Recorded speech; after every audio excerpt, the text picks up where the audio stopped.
നമസ്കാരം. ഒരു കരളലിയിപ്പിക്കുന്ന ഒരു ന്യൂസാണ് രാവിലെ റിപ്പോർട്ടർ ചാനൽ റിപ്പോർട്ട് ചെയ്തത്. അത് ഞാൻ നിങ്ങളെ കേൾപ്പിക്കാം. ആലപ്പുഴയിൽ സൈക്കിളിൽ നിന്ന് വീണ് ഇതര സംസ്ഥാന യുവതി മരിച്ചു. ബീഹാർ സ്വദേശിയായ സൈറ ഖാത്തൂനാണ് മരിച്ചത്. കുടുംബത്തോടൊപ്പം യാത്ര ചെയ്യുമ്പോൾ ആയിരുന്നു അപകടമുണ്ടായത്.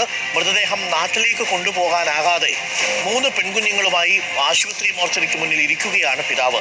മനീഷ് മഹിവാലുണ്ട്. മനീഷ്, എന്താ സംഭവിച്ചത്? എന്തുകൊണ്ടാണ് ആശുപത്രിയിൽ നിന്ന് വീട്ടിലേക്ക് കൊണ്ടുപോകാൻ പറ്റാതിരിക്കുന്നത്? എന്താ സംഭവം മനീഷ്? അരുൺകുമാർ, വളരെ നൊമ്പരപ്പെടുത്തുന്ന ഒരു കാഴ്ചയാണ്. ഞാൻ നിൽക്കുന്നത് ആലപ്പുഴ വണ്ടാനം മെഡിക്കൽ കോളേജിന്റെ മോർച്ചറിക്ക് മുൻപിലെ വിശ്രമിക്കുന്ന സ്ഥലത്താണ്. ഇവിടെ ഇന്നലെ രാത്രി 10 മണി മുതൽ ഈ മോർച്ചറിക്കും ഈ ആശുപത്രിക്ക് മുന്നിൽ തന്നെ ഉണ്ണാതെ ഉറങ്ങാതെ കാത്തു നിൽക്കുന്ന 3 പൊടി കുഞ്ഞുങ്ങൾ, പറക്കമുറ്റാത്ത 3 കുഞ്ഞുങ്ങളാണ്. 9ഉം 3ഉം 2 വയസ്സുള്ള കുഞ്ഞുങ്ങൾ. അവരുടെ പിതാവ് ലഡു ഉണ്ട്.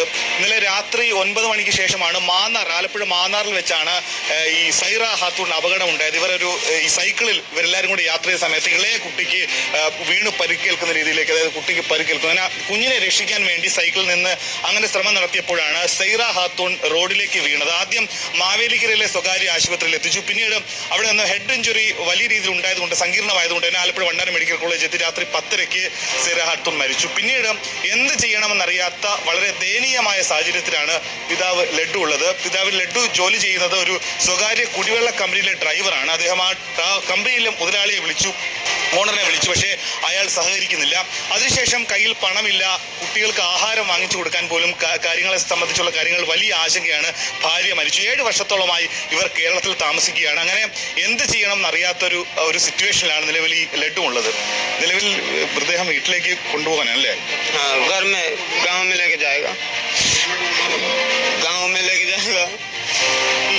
വെള്ള വിതരണ കമ്പനി ഓണർ നിങ്ങളെ വിളിച്ചില്ലേ? അയാളെ വിളിച്ചില്ലേ?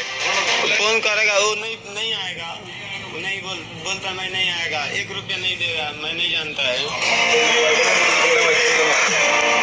പണമൊന്നുമില്ല ഇപ്പം? नहीं, पैसा है थोड़ा है, 2,000 3,000 है. ഇതൊക്കെ വന്നിട്ട് എത്ര നാളായി ഇപ്പോ? कितना साल? 6 साल हुआ. 6 साल में 7 साल हुआ. 6 साल या 7 साल हुआ. വലിയ അപകടം ഉണ്ടായത് എല്ലാവരും കൂടെ ഒരുമിച്ച് സൈക്കിളിൽ പോയപ്പോഴാണോ? नहीं, हाँ, मैं और ये इसका मम्मी वो सब्जी लेके आ रहा था. പച്ചക്കറി മേടിക്കാൻ വേണ്ടി കുഞ്ഞുമായിട്ട് സൈക്കിളിൽ പോകുമ്പോഴാണ് മറിഞ്ഞു വീണത്. അപ്പോൾ കുഞ്ഞ് വീഴാൻ പോകുന്ന സമയത്ത് ആ കുഞ്ഞിനെ രക്ഷിക്കാൻ വേണ്ടി നോക്കിയ സമയത്താണ് ആ സ്ത്രീ റോഡിലേക്ക് വീഴുന്നത് എന്നാണ് അത് പറയുന്നത്.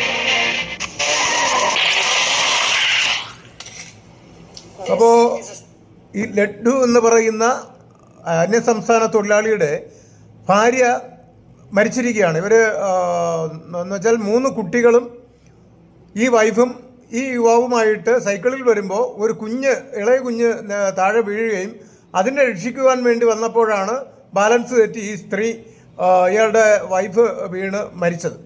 അപ്പോൾ ഇപ്പോൾ അവർ ആ വൈഫ് മരിച്ചു. ഇപ്പോൾ മോർച്ചറിയുടെ ഫ്രണ്ടിലാണ്. നാട്ടിലേക്ക് ഈ ബോഡി കൊണ്ടുപോകാൻ വേണ്ടി കാശില്ല, ഇവർക്ക് ഭക്ഷണം കഴിക്കുവാൻ പോലും കാശില്ല, യാത്രാ ചെലവിന് ഒന്നിനും ഇപ്പോൾ അവരുടെ ഓണറും സഹകരിച്ചിട്ടില്ല. അപ്പോൾ അതുകൊണ്ട് തന്നെ ഇങ്ങനെ ഒരു ന്യൂസ് കണ്ടപ്പോൾ എനിക്ക് വളരെയധികം വേദന തോന്നി. കാര്യം നമ്മളും ഇതേപോലുള്ള അവസരങ്ങൾ ഒരുപാട് കടന്നു പോയിട്ടുള്ളതാണ്, ചികിത്സയ്ക്ക് പൈസ ഇല്ലാതെയും മറ്റുള്ള ബുദ്ധിമുട്ടുമായിട്ട്. എന്തായാലും ഞാൻ അതുകൊണ്ട് തന്നെ ഓൾ കേരള മെൻസ് അസോസിയേഷൻ്റെ നേതൃത്വത്തിൽ ഞാനൊരു 10,000 രൂപ സംഭാവനയായിട്ട് ഞാൻ കൊടുത്തിട്ടുണ്ട്. അപ്പോൾ നിങ്ങൾക്ക് താല്പര്യമുള്ളവർ സഹകരിക്കണം എന്നുള്ളതാണ് എനിക്ക് പറയാനുള്ളത്. ഞാൻ നമ്മുടെ റിപ്പോർട്ടർക്ക് അയച്ചു കൊടുത്തു. റിപ്പോർട്ടർ ഈ പറയുന്ന ലഡു മിയ എന്ന് പറയുന്ന പുള്ളിക്കാരന് 10,000 രൂപ അയച്ചു കൊടുത്തിട്ടുണ്ട് നിലവിൽ. അപ്പോൾ സംഘടനാപരമായിട്ട് മെൻസ് അസോസിയേഷൻ 10,000 രൂപ കൊടുത്തിട്ടുണ്ട്. നിങ്ങൾക്ക് എന്തെങ്കിലും കൊടുക്കുവാൻ സാഹചര്യമുണ്ടെങ്കിൽ കൊടുക്കുക. കാര്യം വേറെ ഒരു കാശുമില്ലാതെ ഇനി ഏകദേശം ആ റിപ്പോർട്ടറിൽ തന്നെ പറയുന്നുണ്ട്, ആ ന്യൂസിൽ പറയുന്നതെന്ന് പറഞ്ഞാൽ 1,00,000 രൂപയ്ക്ക് മേളിൽ വണ്ടി ചാർജ് തന്നെ, ആംബുലൻസിൻ്റെ ചാർജ് തന്നെ വരും എന്നുള്ളതാണ് പറയുന്നത്. അപ്പം ഒന്ന് ആലോചിച്ച് നോക്കണം. പിന്നെ ബാക്കിയുള്ള മറ്റുള്ള ചിലവുകളെല്ലാം നോക്കുമ്പോൾ ഒന്നും ഇല്ല. അപ്പോൾ എല്ലാവരും കൂടി സഹകരിക്കാൻ നിങ്ങൾക്ക് പറ്റുമെങ്കിൽ സഹകരിക്കുക. തീർച്ചയായിട്ടും ഈ വീഡിയോ എല്ലാവരും ഷെയർ ചെയ്യുക, നിങ്ങളുടെ കമൻസുകൾ രേഖപ്പെടുത്തുക, പേജ് ഫോളോ ചെയ്യുക. ഓക്കെ, ഇതുപോലുള്ള നന്മകൾ ചെയ്യാൻ വേണ്ടി നമ്മൾ ശ്രമിക്കുക. ഓക്കെ, അയാളും അന്യസംസ്ഥാന തൊഴിലാളിയാണെങ്കിലും അയാളും ഒരു മനുഷ്യനാണ്. അദ്ദേഹത്തിന് ഭാര്യ മരിച്ചു, ഈ 3 കുട്ടികളെ, ആ കുഞ്ഞു മക്കളെ നമ്മൾ കാണുമ്പോൾ തന്നെ നമുക്ക് എങ്ങനെ അത് അവർക്ക് ഇനിയുള്ള കാലം വളർത്തും എന്നുള്ള ബുദ്ധിമുട്ട് ഒക്കെ ഉണ്ട്. അപ്പോൾ അതിനുള്ള നിങ്ങളുടേതായിട്ടുള്ള സഹായങ്ങളും സഹകരണവും ചെയ്യുക എന്നാണ് എനിക്ക് പറയാനുള്ളത്. നന്ദി, നമസ്കാരം.